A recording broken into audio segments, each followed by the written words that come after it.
House Intelligence Committee. Right now he joins us from London. We saw that security scare Friday in Brian's report, and we know there is still an ongoing concern despite the fact that it may feel okay there right now. You get intelligence briefs, intelligence notifications every day.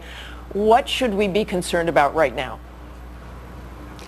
Yeah, first of all, the guards, gates, and guns portion of this is really unparalleled for an Olympic Games. So the Russians have been very good about that physical security presence, an outer ring, and then they've had inner rings of security, so that what your reporter was discussing is the closest proximity. So you won't see the big guards, gates, and guns. That gets pushed out.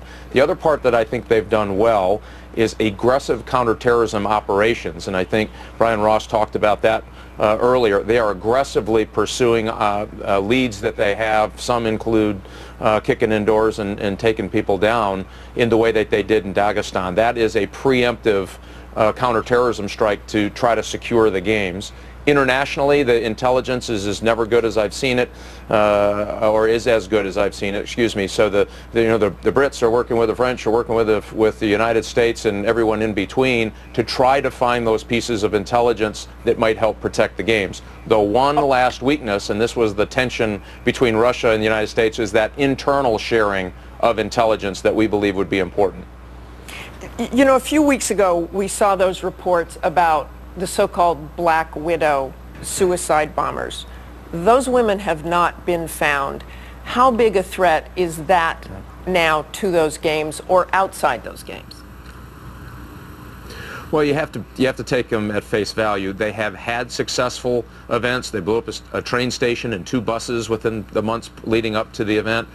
We know that there are individuals that fit those descriptions who have the capability to actually pull off the event. That's what makes it so serious and so dangerous. So it is something that they're looking for. They're trying to use every piece of intelligence they have external to Russia. They're kind of going on their own internal to Russia, and we can only hope that they'll find those individuals before they're able to penetrate any of the rings. And I don't believe that the terrorists think they have to have a venue event, a terrorist attack on a particular venue. They just have to have some disruptive event somewhere, and that's what I think makes them more dangerous than the folks that believe they have to have some big event at a venue. Well, I think we heard this week the head of the National Counterterrorism Center, Matt Olson, said there is, quote, a substantial potential for a terrorist attack outside the venue of the Olympics. Is that where you're focusing? Clearly, and again, I think there were, again, lots of physical presence there, and I think they're going to try to find the weakest point that they can find, and it may be outside one of those rings of security. So that's obviously our concern. It's the softest part of the security part.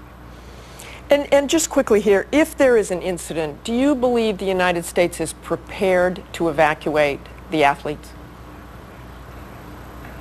I think all the preparation that can be done to protect our athletes from a United States perspective is there, and it's exceptionally well done. So I believe that if there is any event that would lead to the evacuation of our athletes, that in fact would happen, and would happen orderly and in good order.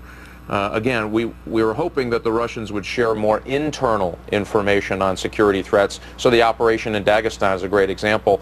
That obviously had some nexus to the games. It would have been helpful, I think, if we had a full and robust relationship, that we could have shared that kind of information, so we could have compared it to information that we get from all of our intelligence partners around the world. Clearly that's important. Thanks, Congressman Rogers. Now for more analysis, our